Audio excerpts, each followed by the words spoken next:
Vamos orar, agradecer a Deus nessa manhã.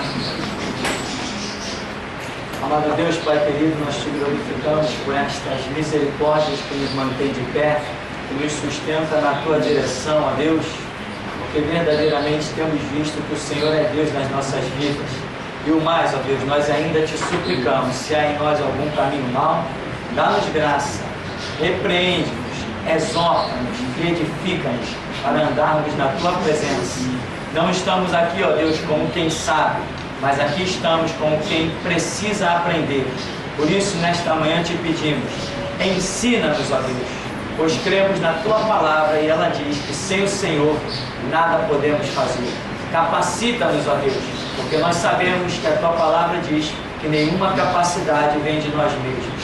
Eis-nos aqui, ó Deus, como vasos de barro, mas desejosos de ser cheios da excelência da tua graça e do teu poder. Por isso nós oramos agradecidos e felizes nesta manhã, em nome de Jesus. Amém. Bem, nós vamos seguir um estudo que é intitulado O que é uma dispensação? Falamos alguma coisinha sobre isso na última aula, mas eu quero ser mais detalhado. Tem coisas que são muito importantes. Tudo é importante? Claro, tudo é importante. Mas existem coisas que é aquele momento específico que nós estamos vivendo. Existem coisas que, se você não detiver o conhecimento daquela situação, você terá uma dificuldade muito grande de compreender outras coisas. Irmãos, e se tem uma coisa que eu acho realmente que tem sido a queda de muita gente, são as dispensações. Porque as pessoas acham o seguinte: eu me converti, eu aceitei Jesus, eu conheço a Bíblia, acabou, morreu, sepultou. Mas aí, quando ouvem coisas diferentes deste padrão, diz: não, eu não aceito isso, eu tenho 500 anos de evangelho, eu nunca vi desse modo, eu nunca ouvi isso. Porque ela já criou o seu padrão de evangelho, ou seja, Deus só pode operar se for dentro da caixinha dela. Fora daquela caixa ela não enxerga Deus. Hoje eu conversava com o irmão Geraldo pela manhã, e ele mostrou para mim, e eu conversando com ele, dizia como os pastores antigos, né, a velha guarda do evangelho, como eles ficam revoltados quando alguém chega para lhes ensinar alguma coisa. Não, não aceito. Tem 40 anos de evangelho. E daí, meu irmão? E daí? Tem 40 anos de evangelho, você aceitaria que o cachorro te profetizasse no meio da rua? Mas a mula profetizou para Balaão. Então, o meu tempo de evangelho não me isenta de ser um eterno aluno. Porque Deus é uma fonte inesgotável. Já falei aqui. Hoje eu mais ou menos monto um computador, faço umas coisinhas bobas aí no computador, mas eu, quando estava com 41 anos de idade, tive que sair daqui, pagar uma mensalidade lá no centro da cidade, para uma menina de 15 anos me dar aula. Aí daí, não, que isso, eu tenho 40 anos, uma menina de 15 anos vai me dar aula. E ela me deu aula muito bem, que eu aprendi. E hoje eu me livro aí de um monte de coisas. Faço coisas que antes eu não fazia no computador. Por quê? Porque uma menina de 15 anos me deu aula. E por que na Bíblia vai ser diferente? Na Bíblia não sabe quem tem mais tempo sentado num banco dentro da igreja. Não é assim. Na Bíblia sabe quem tem mais tempo de pesquisa, de busca. A Bíblia não diz: entra na minha casa e senta num banco e acabou a história. Não, a Bíblia diz: clama a mim, buscar-me-eis. Então o conhecimento, ele nunca é definido. Como assim definido? Ele nunca é terminado. Ele sempre que você busca, a Bíblia diz: clama a mim, anunciar-te-ei coisas grandes e firmes que tu não sabes. E para quem Deus estava falando isso? para o profeta Jeremias. Dá para imaginar que aquele homem tinha coisa para saber ainda? Então não interessa quanto tempo você tenha de igreja, amanhã pode chegar um menino de 12 anos diante de você e te dar uma aula. Aceite a aula se ela vem do Espírito Santo. Tem dúvida? Vai orar, mas cuidado com essa barreira de não, eu sou maior, não, eu tenho mais tempo, não, eu sou melhor. Cuidado com essa barreira, porque muita gente vai baixar o inferno, porque quando eu tinha 28 anos de idade, o camarada com 50 não aceitou que eu desse aula para ele, porque ele saiu do caminho e hoje está desviado. Então, se eu quero saber de mecânica de automóvel, eu tenho que procurar alguém que saiba. Tem garotos aí com 16 anos que eu encosto na oficina, troca a minha homocinética aí. E a pessoa ele olhar para mim, mas tu tem quase 50 anos de idade e não sabe trocar uma homocinética? Coisa mais fácil do mundo. Ou seja, o conhecimento ele não é limitado. O conhecimento não é limitado. E ninguém, não existe nenhum cérebro na face da Terra, nem Einstein, ninguém na face da Terra que detenha todo o conhecimento, muito menos da Bíblia, que é uma fonte espiritual. Então, às vezes, Deus chama a atenção de alguém na Bíblia para os fatores da cura. Não chamou a minha atenção para aquilo, me chamou a atenção para o outro lado. A Bíblia é um universo insondável. Então, se amanhã depois, e quanta coisa eu já tenho aprendido nesse ministério. Às vezes um irmão chega para mim e diz assim, pastor, aquela parábola que Jesus contou sobre o filho pródigo, aquele ponto, não fala dos judeus? Eu digo assim, não tinha pensado nisso, fala. Depois que o irmão foi embora, eu vou pegar a cola desse irmão. Vou lá na minha Bíblia, examino, adquiri mais um conhecimento. Aqui é assim, irmão. Aqui é o mesmo passo que eu sou professor, eu sou aluno. Por isso que quando acaba o culto, eu desço e fico no meio do povo, porque eu sei que o Espírito Santo está no meio do povo. Eu sei disso, eu não sou ignorante nisso. Quantas vezes, irmãos aí que estudam Bíblia o tempo todo, pastor, aquela passagem bíblica, será que Deus não estava querendo falar sobre isso? Eu digo assim, irmão, nunca pensei nisso não. Vamos abrir aí. Caramba, é mesmo. Aprendi mais uma. Amém, meu irmão? Não, irmão, não é não, eu já li aquilo, não é não. Que isso, meu irmão? E o Espírito de Deus? Acabou? É só a mim que ele fala. Eu sou bonzão. Dispensações, ou seja, maneiras diferentes de Deus tratar, tempos diferentes que o próprio Deus levanta, porque é Ele quem levanta sobre a terra as estações que mudam sempre. Então, muita gente não entende dispensações, que é a maneira como Deus trata com a humanidade. Isso aqui é um período de tempo que ele é tanto histórico quanto é espiritual. Isto que é uma dispensação, um período de tempo histórico e espiritual em que Deus trata com a humanidade de uma determinada forma ou maneira. E aí nós vemos essa definição que está aí na nossa apostila. Nós temos aí algumas dispensações. Eu quero falar sobre elas. Por exemplo, temos a dispensação da inocência, que compreende um período ali que girou com a vida de Adão, em que os teólogos assim classificam. Não é a Bíblia que classifica, a Bíblia mostra aquele período e os homens o classificaram. Amém? A Bíblia não tem nem a palavra dispensação da maneira que nós temos trabalhado com ela, mas existiu um período de tempo, o período de tempo de Adão até antes de ele cometer pecado. Os homens classificaram aquele período de dispensação da inocência. Mas tinha alguma coisa de inocência naquele período? Não tinha nada de inocência. Adão, algum tempo da sua vida, ele foi inocente? Não. Desde quando Deus colocou um homem ali na terra, ele disse assim, olha, tudo isso aí é teu, animal, come tudo aí, as plantas, é tudo para o teu alimento, mas aqui você não toca.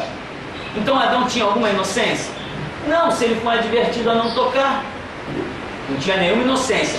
Nós, ou melhor dizendo, os teólogos, classificaram aquele período de Adão como um período da inocência. E que eu afirmo, não tinha nada de inocência. Depois vem o período da lei. Nós identificamos esse período da lei.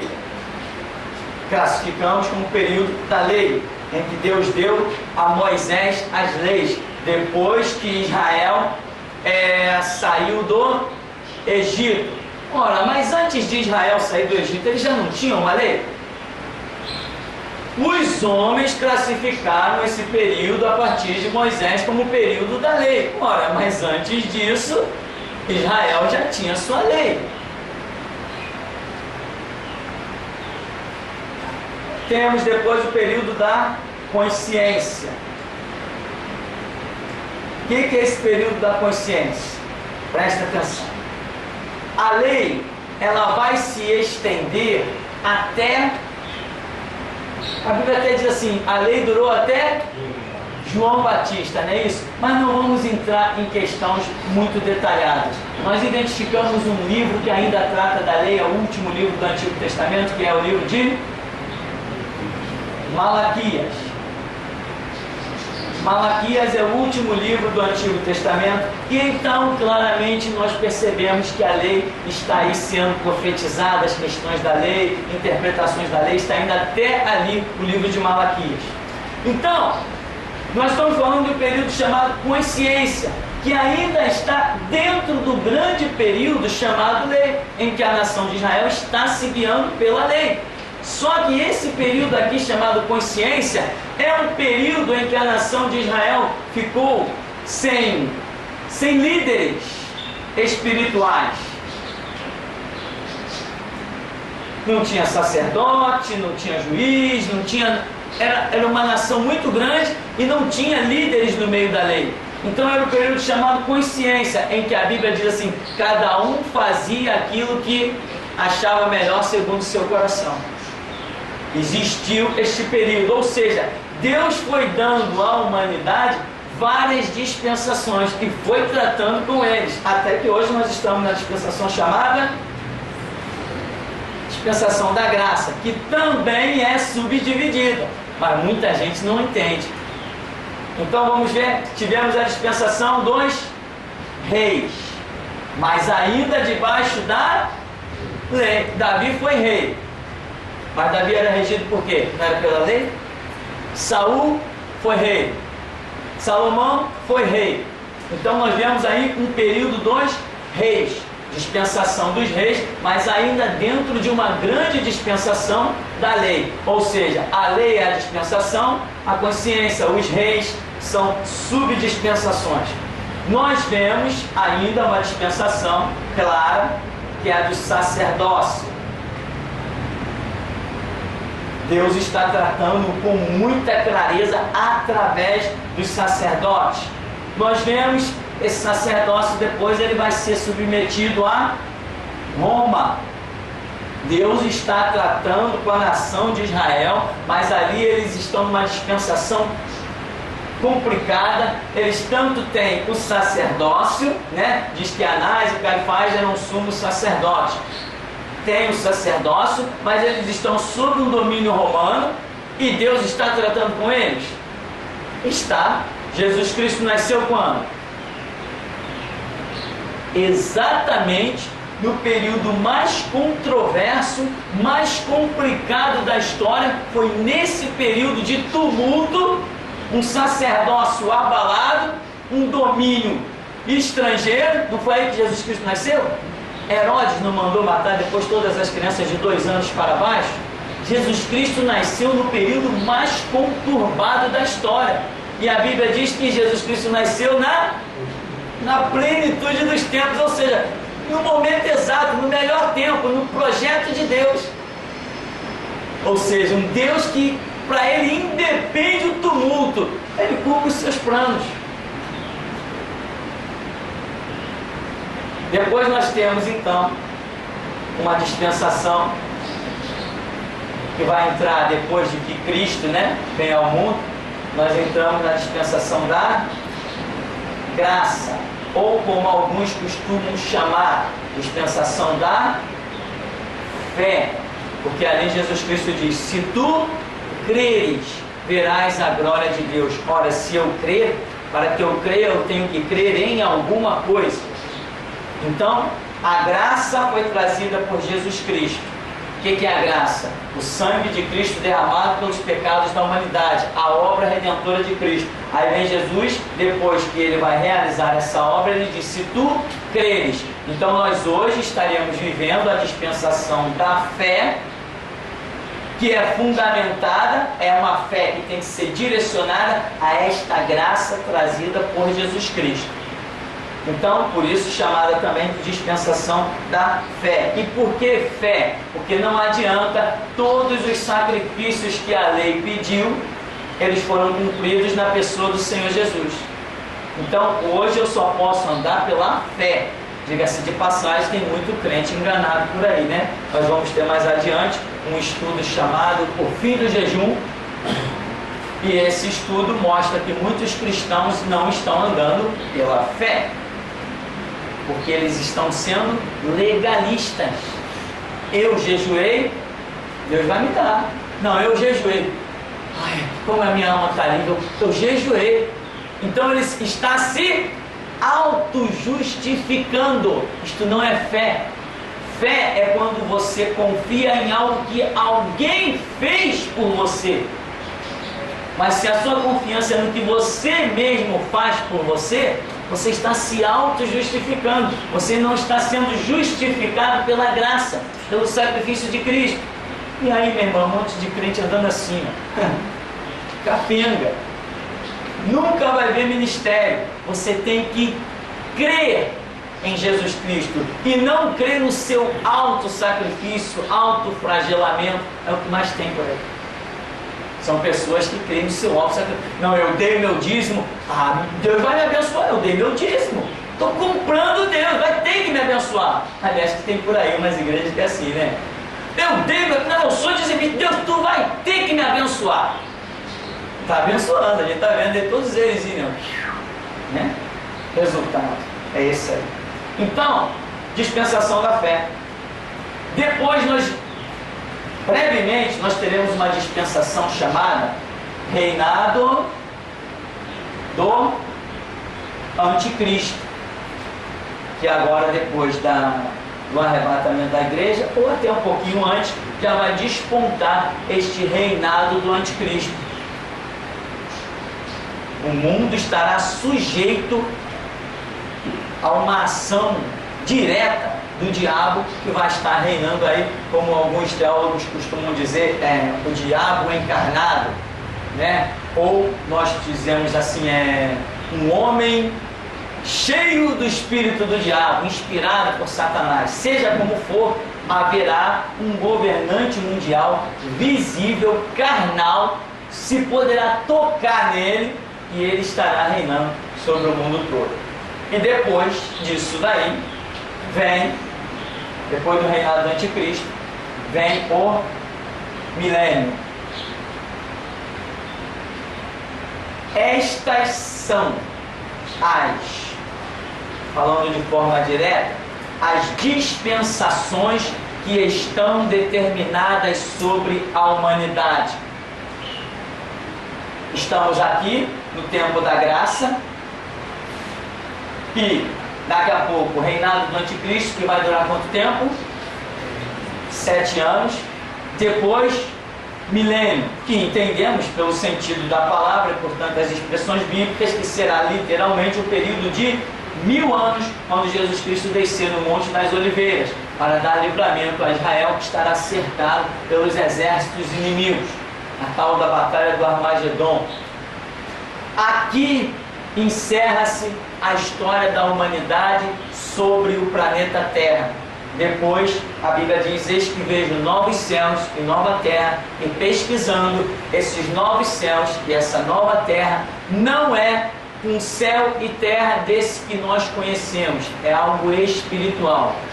Assim, outros crentes diferentes, por exemplo, os testemunhas de Jeová, que não são crentes, não conhecem o nosso Deus, andam as suas próprias apalpadelas, eles creem que o mundo será modificado e que nós viveremos aqui nesse mundo eternamente. Eles confundem com o milênio.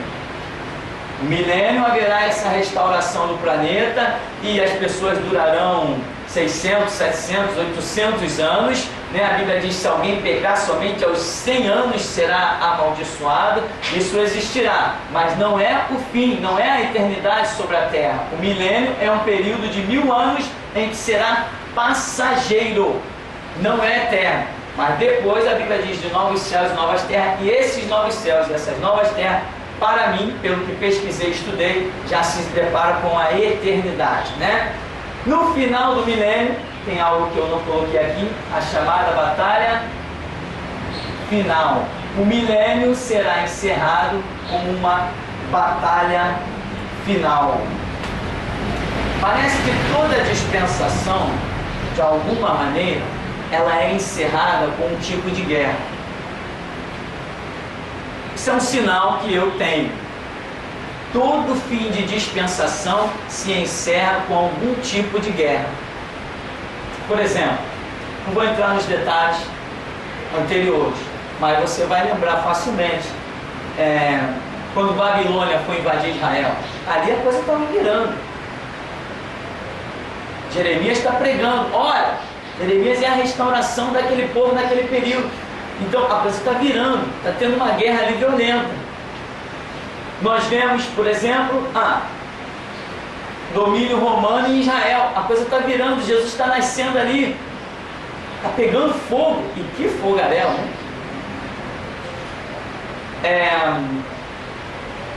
Tempo da graça é instituído. Quando a igreja for arrebatada para caracterizar que o tempo da graça acabou, ali estará sendo travada uma batalha terrível, tanto na terra quanto nas regiões celestes, para que o arrebatamento da igreja suceda. Quando a Bíblia diz que as potências do céu serão abaladas, quer dizer, haverá uma batalha muito grande para esse triunfar da igreja.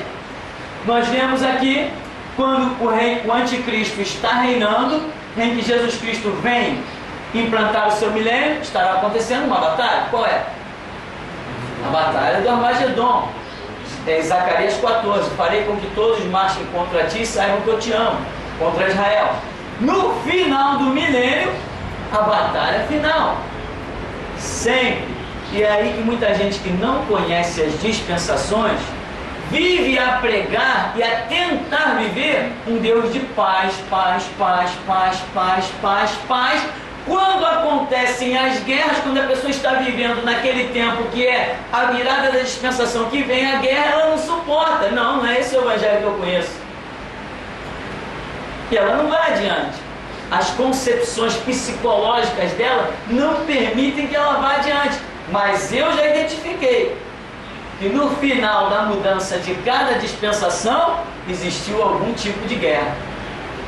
Amém? Não precisa nem entrar em detalhe. Só o que foi mencionado já dá para você saber que essa é a realidade. Então, eu quero ainda falar especificamente sobre uma dispensação. E automaticamente vamos estar mencionando alguns outros detalhes. Nós vamos falar da dispensação da graça, que é a grande dispensação que nós estamos vivendo. Esta dispensação chamada graça, ela durará até quando? Até que a igreja seja arrebatada. Quando a igreja é arrebatada, surge a expressão fechou-se a porta. E nós sabemos, fechou-se a porta é o fim do tempo da graça e uma nova dispensação terá início. Então, o arrebatamento encerra esse tempo da graça.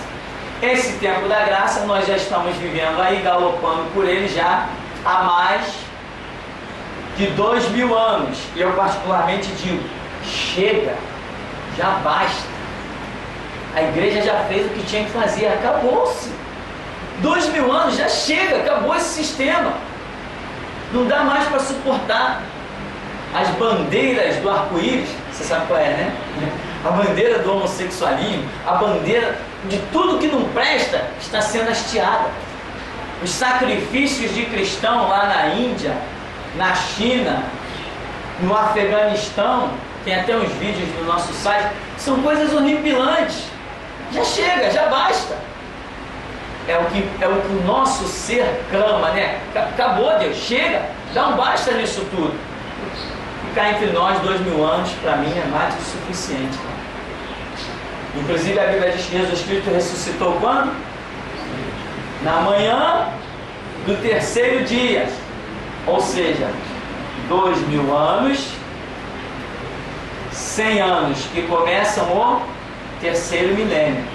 Nós já estamos no terceiro milênio, depois de Cristo. 21 é o número do retorno de Jesus Cristo. Por isso que eu afirmo, estou disposto a aceitar desafio e apostar a minha vida.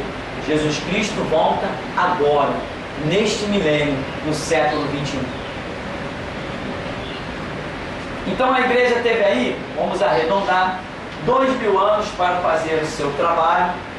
E várias parábolas e passagens bíblicas mostram essa simbologia. Só que a igreja foi galopando e nós tivemos aí várias situações de restauração da igreja ou reformas da igreja. Veja que no tempo da lei nós tivemos, a Bíblia diz que a lei durou até quando? A lei durou até João. Não é isso que a Bíblia diz? A lei durou até João. Por quê? Então, na pessoa de João, está acontecendo uma transição ali, em que João aponta para Cristo. E ele diz, importa que ele cresça e eu diminua. É ele que vocês devem seguir. Então você vê que uma mulher foi pega em adultério.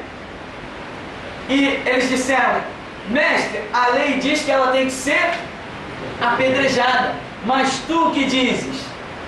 Aquele que não tem pecado, atira a primeira pedra. Se aquela mulher tivesse sido pega algum tempinho antes, já era.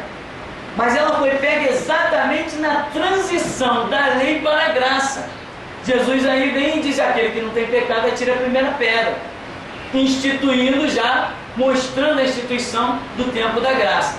A lei, ela teve umas tentativas de reforma para a nação de Israel. A lei era para Israel, a graça é para a igreja. Por exemplo, nós tivemos o profeta Elias, que representou uma restauração de Israel. Nós tivemos o profeta Jeremias, que representou, e nós tivemos fechando um que não foi nem chamado de profeta. Jesus disse, quem fosse ver no deserto? Um profeta? Não, rugiu que muito mais que um profeta. João Batista, que é o último personagem da restauração de Israel. João Batista prega, não adiantou muito, Jesus vem e foi procurar figo numa figueira, não achou e disse, nunca mais nessa fruta de ti. João Batista tentou restaurar, não adiantou, Jesus veio e amaldiçoou a figueira. A figueira é símbolo da nação de Israel. Então, como Israel não aceitou a restauração pregada por João, Jesus se manifesta e amaldiçoa Israel na simbologia da figueira. A graça, nós também tivemos homens que tentaram restaurar a igreja. Nós tivemos John Huss, nós tivemos Martinho Lutero, nós tivemos homens que tentaram restaurar a igreja. Assim como no Antigo Testamento Deus usou, agora também na dispensação da graça, Novo Testamento, Deus está usando. Hoje nós devemos muito a esses homens aqui. Caramba, como devemos? Porque esses homens renunciaram, nós devemos muito a eles, a valentia deles, a ousadia deles. Devemos muito. Hoje nós ainda estudamos nos seminários livros escritos por Martinho Lutero. Palavras de John Huss quando estava lá na fogueira, prestes a ser incendiado, queimado, virar cinza na fogueira, condenado pelo falso cristianismo católico. O que ele disse? Eu vou morrer, mas daqui a 100 anos vem um pior que eu. Daí a 100 anos aparece Martinho Lutero. Amém? Eu vou morrer, mas depois de mim vem a turma muito pior que eu. Martinho Lutero fez o que historicamente já se sabe, a tal ponto de que a revista Veja declarou que no segundo milênio o homem que mais influenciou vidas foi Martinho Lutero, que a vida dele realmente foi muito importante. Hoje nós estamos aqui, assim como João veio no fim da lei, hoje nós já entramos no fim da graça e nós estamos vivendo hoje a restauração, semelhante ao que aconteceu com a nação de Israel, porque Israel é o retrato da igreja, é a simbologia, assim como João foi o último personagem da tentativa de restauração de Israel. Hoje, exatamente hoje, que dia é hoje? 21 de março de 2010. Hoje nós já estamos dentro de um período de restauração da igreja. Já estamos pregando a restauração da igreja. Que tempo nós estamos vivendo hoje? O tempo da graça, mas na sua subdivisão chamada restauração. Este é o momento que nós estamos vivendo. Assim como João é o último restaurador de Israel e anunciou Cristo, nós somos a última voz de restauração da igreja e já estamos anunciando o arrebatamento da igreja. E nós vamos ver nos estudos mais para frente por que temos essa convicção e já estamos declarando: Jesus Cristo volta no século 21. Irmão, acredite, ore, clame, mas eu te digo, volta mesmo. Deste século não passa. Jesus Cristo volta nesse século. Eu acredito que não verei o arrebatamento da igreja, mas quem tem aí de 25 anos para baixo, pode esperar, pode se preparar. E tem mais, o arrebatamento não é para qualquer um. Quando nós examinamos a parábola das 10 virgens, vemos que a coisa é séria. Tem palavra, tem azeite transbordante, é uma coisa complicada. Não é para qualquer um, não. Muita gente está achando, eu estou na igreja. Tem igreja por aí que até o diabo está lá. Então, aqui eu deixo essa palavra, uma palavra básica, para que você procure compreender o que é uma dispensação. E como eu falava no começo, muita gente que não identificou as guerras nos finais das dispensações, tinha guerra, mas Deus estava trabalhando? Estava trabalhando. Era projeto de Deus a guerra? Era, porque a Bíblia diz que Ele quebra o arco, porta-lança, queima os carros no fogo, Ele é o Senhor da guerra, Ele faz a guerra, Ele despedaça a lança do inimigo. Se Deus quiser dizer assim, ó, haja paz, acabou, ninguém mais levanta uma lança. Não é isso que vai acontecer no milênio? É o que vai acontecer no milênio. A Bíblia diz que nem o sangue de um animal poderá ser derramado e não vai permitir. Então, se Deus quiser dizer haja paz, haja paz. Mas hoje Ele não está trabalhando dessa maneira. Hoje Ele está permitindo as guerras e uma série de situações, os martírios e horrores em cima de horrores. Dispensação, muita gente não identificou as guerras que vão virando as dispensações. Muita gente não identifica as mudanças que Deus faz, olha para Deus e pensa que Deus é estático, que Ele decidiu, Ele vai agir daquela maneira, Ele vai agir naquela estrada, Ele não tem direito a mudar, Ele tem que agir sempre da mesma maneira, Ele tem que ter sempre a mesma palavra, Ele não pode nunca mudar em nada. A Bíblia diz que Deus não muda na sua essência, no seu caráter. Nisso Ele não muda, mas nas suas operações muda. Por exemplo, Deus falou o que para Saul? Saul vai lá e destrói esses amalequitas, não poupa nem os animais, não poupa nem as crianças, acaba com tudo. Era Deus? Era Deus. E hoje? Hoje não temos visto Deus dar uma ordem dessa. Ó, vou fazer de vocês uma grande nação, e vocês vão invadir, vocês vão matar, vocês vão decapitar, vocês vão esquartejar, vão proclamar minha ira. Não, porque os tempos mudaram. Então, assim como Deus tem poder para fazer paz, fazer guerra, Ele opera de qualquer maneira que Ele achar que tem que operar. Muita gente está caindo porque hoje, principalmente, com o marco da voz da restauração, as pessoas ouvem coisa tipo João Batista: raça de víboras, não presumais dizendo que temos por pai Abraão. Até das pedras Deus suscita a paz a Abraão. Ou seja, vocês não passam mais que pedras, vocês não são melhores que as pedras, vocês não são nada. Produzir frutos dignos de arrependimento. Então João Batista vem: raça de víboras, quem vos induziu a fugir da ira vindoura? Ele vem arrebentando. Muita gente diz assim: esse cara é um profeta louco, nós temos por pai Abraão, como nem lá no deserto ouvir ele não. Mas a Bíblia diz que toda a multidão das cidades circunvizinhas ia ter com João Batista. E os judeus? Os judeus não estavam nem aí.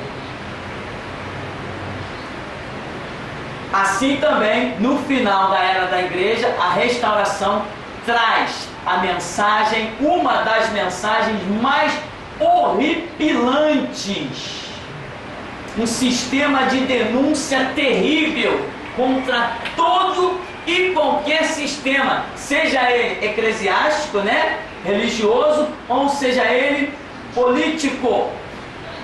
Restauração vem e pega tudo, assim como João Batista. Herodes, João Batista não mencionou Herodes? Se meteu numa questão política. Restauração é agora o final. Assim como João fecha o tempo da lei, restauração, nosso ministério muito especificamente, está fechando o tempo da graça. Porém, estamos apenas no começo. Porque mais a seguir, mais um pouquinho para frente, mais alguns anos, virá uma nova geração. E essa geração, pode ter certeza, vai pregar com uma veemência 1000 vezes pior, porque algumas pessoas têm se sentido incomodadas. Porque a cada tempo que passa, a palavra vai sendo revelada, os propósitos de Deus vão sendo cada vez mais mostrados. Isto é dispensações. Alguma pergunta? Ninguém?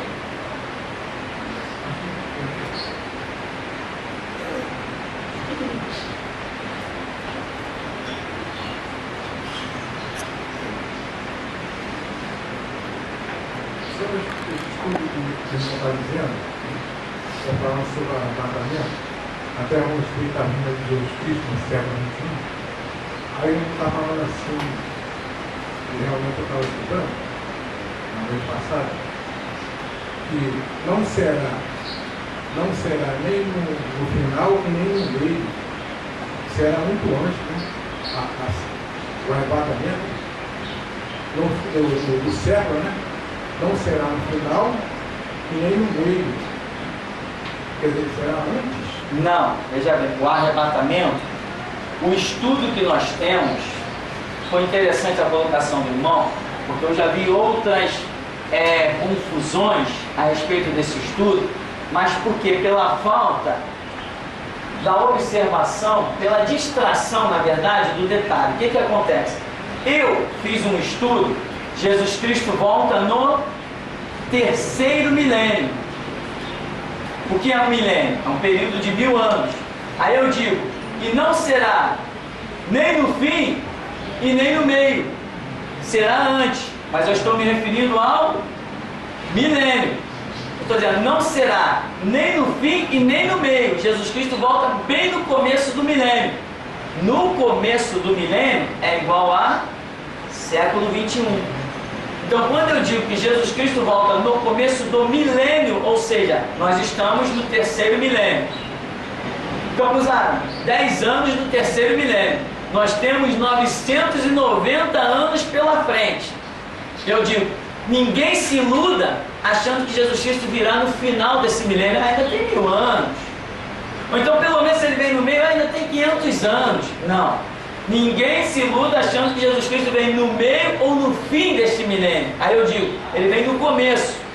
E no começo corresponde ao século 21. Né? Às vezes você tem algumas dúvidas sobre século, milênio, essas coisas que podem enrolar um pouquinho.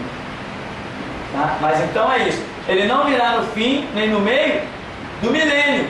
Mas quando eu falo de século, eu já estou especificando. Ou seja, se eu digo que Jesus Cristo vem no século 21, significa que ele vem, a partir do tempo que nós estamos, ele vem nos próximos 100 anos. Então, o que é um milênio? É 100, mais 100, mais 100, né? 10 vezes isso aqui. Isso é um milênio. 10 vezes o 100. Eu estou dizendo que Jesus Cristo veio no começo.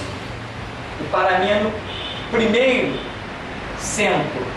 Esse primeiro cento é igual ao século 21. São os 2000 anos que ficaram para trás e mais esses 100 que nós vamos galopar. Então essa é a questão aí que às vezes a pessoa esquece que eu estou no estudo, eu estou fazendo referência a milênio, mas quando eu prego eu já especifico século 21. Século 21 é o começo do terceiro milênio. Amém? Vamos dar uma paradinha então? Já já a gente volta.